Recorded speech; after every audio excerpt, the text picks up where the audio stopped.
میں کورٹ کے سامنے باقاعدہ قرآن مجید کو جلایا گیا ہے. مسلمان کوئی کام کرتے ہیں, کوئی جذباتی پن دکھاتے ہیں جب, تو یہ یورپی کنٹریز چیختے ہیں کہ یہ مسلمان جذباتی ہوتے ہیں, مار دھاڑ کرتے ہیں, قتل و غارت کرتے ہیں. علماء اس قتل و غارت کی بھی مخالفت کرتے ہیں,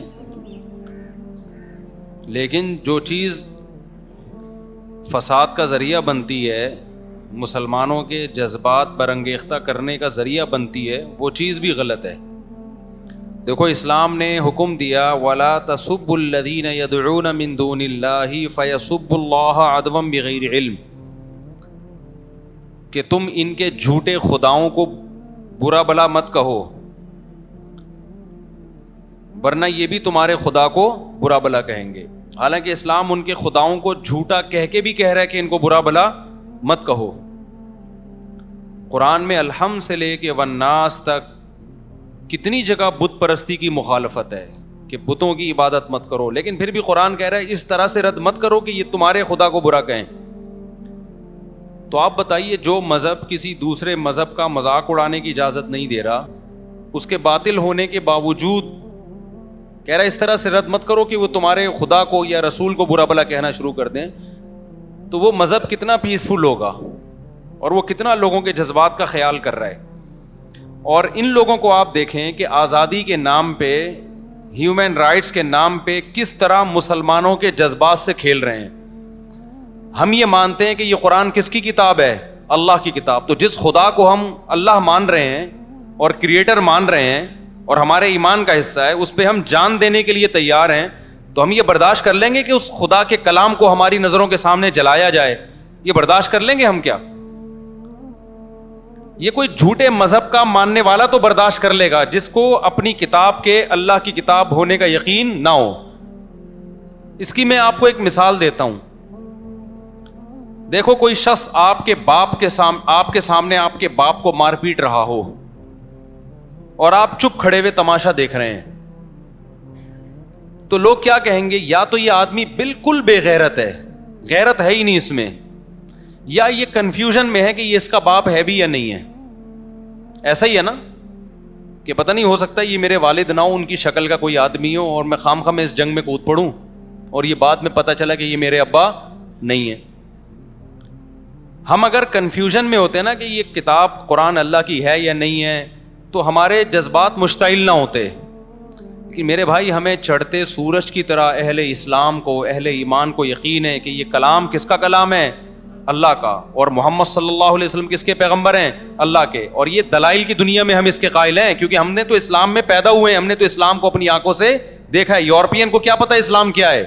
وہ تو پیدا عیسائیت میں ہوئے, کوئی ہندو گھر میں پیدا ہوا, کوئی ایتھیسٹ کے ہاں پیدا ہوا. ہم تو پیدا کس میں ہوئے ہیں؟ اسلام میں. ہم نے تو اسلام کا حسن اپنی آنکھوں سے دیکھا ہے. ہم نے فجر کی نماز دیکھی, ہم نے ظہر کی نماز دیکھی, ہم نے عصر دیکھی, ہم نے مغرب دیکھی, ہم نے عشاء دیکھی, ہم نے رمضان دیکھا, ہم نے حج دیکھا, ہم نے زکوٰۃ دیکھی, ہم نے صلہ رحمی دیکھی اسلام میں. یہ تمام باتوں کا ہمیں کون حکم دیتا ہے؟ قرآن.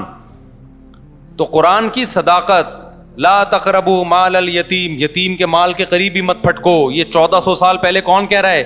قرآن کہہ رہا ہے. لا ترثوا النساء, لا یحل لکم ان ترثوا النساء کرہا, اے ایمان والو تم عورت کے مال زبردستی نہیں کھا سکتے. یہ ویمن رائٹس 1400 سال پہلے کون بیان کر رہا ہے؟ قرآن بیان کر رہا ہے. انما الخمر والمیسر والانصاب والازلام, جوا اور شراب حرام ہے, ہم جوا نہیں کھیلتے, ہم شراب نہیں پیتے. یہ کون کہہ رہا ہے؟ یہ قرآن کہہ رہا ہے. ہم زنا نہیں کرتے. کیا زنا مشکل کام ہے اس زمانے میں؟ بتاؤ, کتنا آسان ہو گیا. میجورٹی مسلمانوں کی زنا نہیں کرتی, وہ نکاح کرتی ہے, پوری زندگی بیوی سے وفا کرتی ہے. یہ کس کے کہنے پہ ہو رہا ہے؟ تو جو مسلمان قرآن کے کہنے پر اتنے بڑے بڑے کام کر رہا ہے, تو کیا وہ کنفیوز ہوگا کہ یہ پتہ نہیں اللہ کا کلام ہے بھی یا نہیں؟ اگر وہ کنفیوژن کا شکار ہوتا تو اتنی قربانی دیتا. تو یورپین اقوام کو یہ بات سمجھنی چاہیے کہ مسلمان کی نظر میں قرآن کا جلانا ہلکا معاملہ نہیں ہے. اس سے دنیا کا امن تباہ, کیا بیڑا غرق ہو جائے گا امن کا. مسلمان آرام سے نہیں بیٹھے گا. اور وہ ہمارے ہم نہیں بد امنی پھیلانے کے قائل ہیں. ہم تو وہ جو واقعہ ہوا تھا توہین رسالت کے مرتکب کو جو توہین توہین تو اس بیچارے نے کی بھی نہیں تھے جو اسٹیکر پھاڑ دیے تھے اس نے, اس کو مسلمانوں نے غلط کیا, اس کو قتل کرنا بنتا نہیں تھا.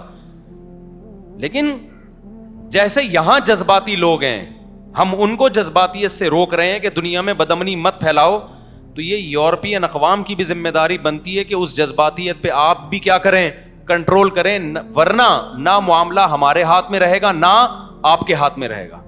ہٹلر نے جنگ کا آغاز کیا تھا نا, وہ بھگتنا ساری دنیا کو پڑا ہے, تو غلطی کس کی تھی؟ ہٹلر کی تھی کہ نہیں تھی؟ خدا کی قسم اس سے بڑی جنگ دنیا میں چھڑ سکتی ہے اگر اس طرح سے قرآن کو جلایا جاتا رہا اور محمد صلی اللہ علیہ وسلم کی توہین کی جاتی رہی, اور اس جنگ کے ہم ذمہ دار نہیں ہیں. ہم تھوڑی کہتے ہیں لوگوں سے کہ لڑو اور اس طرح قتل ہو, ہم تو کہتے ہیں بھائی لیگل راستہ اختیار کرو, قانونی راستہ اختیار کرو. تو جب گورنمنٹ کی سرپرستی میں یہ کام ہو رہا ہوگا تو لوگ لیگل راستے کے لیے جائیں گے کہاں جائیں گے لوگ لیگل راستے کے لیے؟ لوگ پھر ہماری بات سنیں گے کہ امن سے رہو اور پرامن احتجاج, لوگ کہاں سنیں گے؟ تو ہم تو ابھی بھی کہتے ہیں بھائی پرامن احتجاج کرو آپ, لیکن آپ بھی وہ کام کرو کہ دنیا میں امن خراب نہ ہو. مسلمان کسی قیمت پہ بھی پیغمبر کی توہین, قرآن کی توہین برداشت نہیں کر سکتے, ناممکن ہے. یورپین اقوام کو یہ بات سمجھ میں نہیں آ رہی ہے, وہ ٹرائی کر کے دیکھ رہے ہیں کہ ان کو ہوتا کیا ہے. آپ کھیلیں نہیں بھائی ہمارے جذبات سے. ہم کب کہتے ہیں کہ آپ قرآن پہ ایمان لے کر آؤ؟ ہم کب کہتے ہیں کہ آپ محمد صلی اللہ علیہ وسلم کو اللہ کا پیغمبر سمجھو؟ لا اکراہ فی الدین, اسلام کہتا ہے دین میں زبردستی نہیں ہے. لیکن آپ کو ہم قرآن جلانے نہیں دیں گے, محمد صلی اللہ علیہ وسلم کی توہین کرنے نہیں دیں گے. آپ محمد صلی اللہ علیہ وسلم سے اختلاف بھی کر سکتے ہو, آپ کے مشن پہ اختلاف کرو, جیسے کہ ہمیشہ سے غیر مسلم اعتراض کرتے رہے ہیں. اعتراض کرنا الگ چیز ہے, توہین کسی قیمت پہ مسلمان برداشت نہیں کر سکتا. اب اس کا حل کیا ہے؟ تو پہلا حل تو یہ ہے کہ آپ جس حد تک ممکن ہو سوشل میڈیا پہ اپنا احتجاج ریکارڈ کروائیں. اس احتجاج کا بڑا اثر پڑتا ہے دنیا پہ.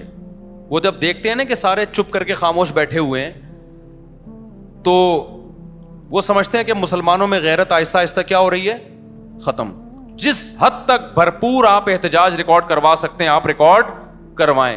نمبر 2, جتنا پرامن احتجاج ہو سکتا ہے کریں. میں پرامن اس لیے کہہ رہا ہوں کہ ہمارے یہاں بعض جذباتی لوگ کہتے ہیں کہ مولوی صاحب یہ پرامن سے قابو میں آنے والے نہیں ہیں. دیکھو, اگر آپ بدامنی پھیلاؤ گے نا, اس کے سائیڈ افیکٹ زیادہ ہیں. کچھ فائدے تو ہیں لیکن سائیڈ افیکٹ کیا ہیں, زیادہ. اس سے ہوگا کیا؟ غیر مسلم لوگ کہتے ہیں کہ تم جب جذباتی ہو, تم لوگ جب یہ کچھ کر رہے ہو, تو ہم پھر اگلا اسٹیپ اس سے بھی بڑا کریں گے. پھر وہ اگلا اسٹیپ اس سے بھی زیادہ خطرناک ہوتا ہے. تو باز نہیں آتا کوئی ان چیزوں سے.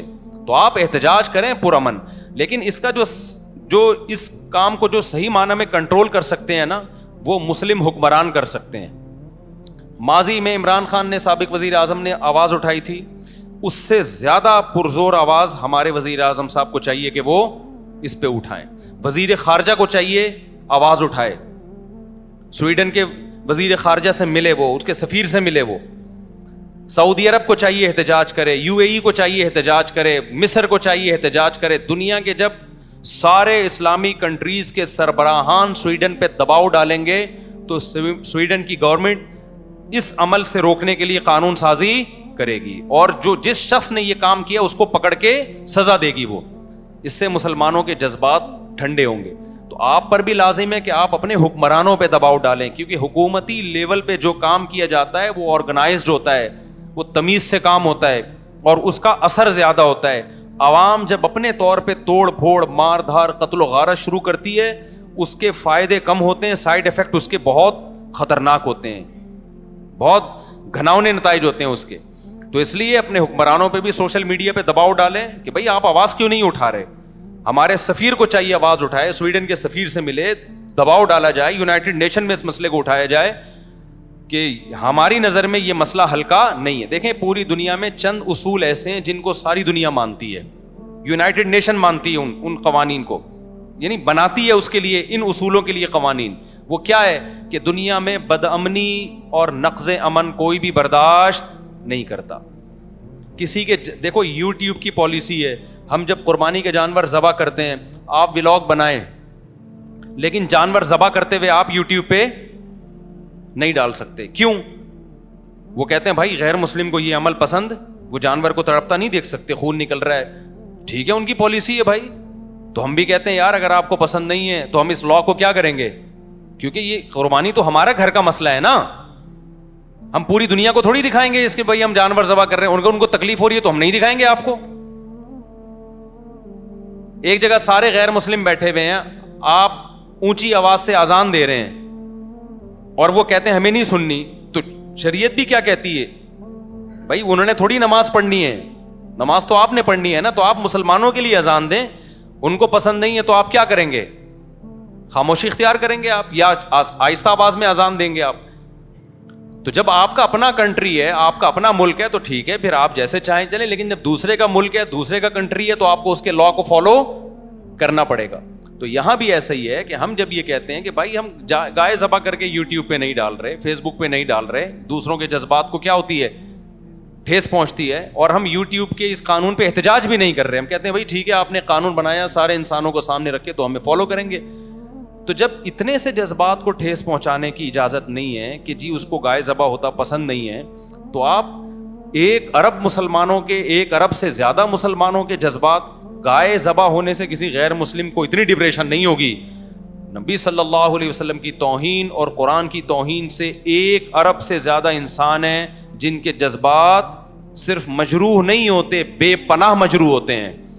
تو یہ چیز دنیا میں نقض امن کا, بد امنی کا سبب ہے. یہ ایسی چیز ہے جس کو غیر مسلم بھی مانے گا اگر اس میں عقل ہوگی. تو سویڈن کی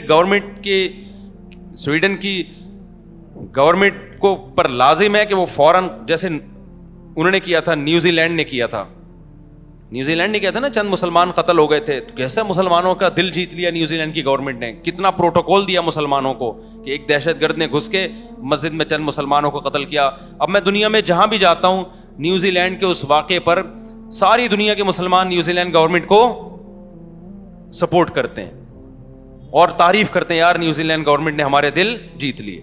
تو اگر سویڈن کی گورنمنٹ یہ کام کرے گی بھائی, یہ آپ دنیا میں بدامنی کا ذریعہ بنو گے, ساری دنیا آپ کو برا بھلا کہے گی, ساری دنیا آپ کو پر جو ہے وہ لعنت بھیجے گی. تو اس لیے سوشل میڈیا پہ جتنا احتجاج کر سکتے ہیں کریں آپ. اور دوسری بات یہ, اپنے حکمرانوں پہ دباؤ ڈالیں کہ وہ اس پر اپنا احتجاج ریکارڈ کروائیں, سویڈن کے سفیر سے ملیں, ان کی وزارت خارجہ سے ملیں, ان پہ دباؤ ڈالیں. جب حکومتی سطح پہ دباؤ آئے گا نا, دیکھو انڈیا میں مسلمانوں پہ ظلم شروع ہوا, جب سعودی عرب نے دباؤ ڈالا تو ظلم میں کمی آئی, پھر جب سعودی عرب کی طرف سے دباؤ کم ہوتا ہے پھر ظلم بڑھنا شروع ہو جاتا ہے. تو گورنمنٹ لیول پہ جو کام ہوتا ہے وہ بڑا اسٹرانگ ہوتا ہے, لیکن گورنمنٹ جمہوری ہے وہ جب ہی کرتی ہے جب پبلک کا دباؤ ہوتا ہے. پبلک کا دباؤ نہیں ہوگا تو حکومت بھی آرام سے بیٹھ جائے. اوکے گائز, بہت ہی زیادہ دکھ ہوا یہ باتیں سن کر.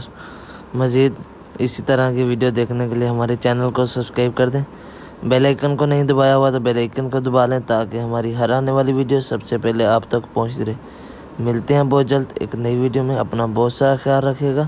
اللہ حافظ.